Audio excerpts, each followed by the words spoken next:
اعوذ باللہ من الشیطان الرجیم بسم اللہ الرحمن الرحیم۔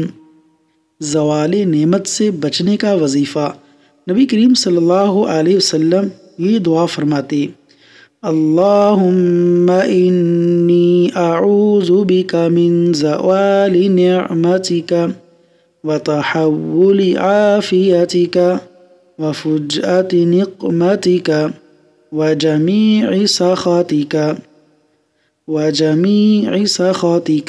ترجمہ: اے اللہ، میں تجھ سے پناہ مانگتا ہوں زوال نعمت سے اور عافیت کے منہ موڑ لینے سے اور اچانک عذاب سے اور تیری ہر طرح کی ناراضی سے۔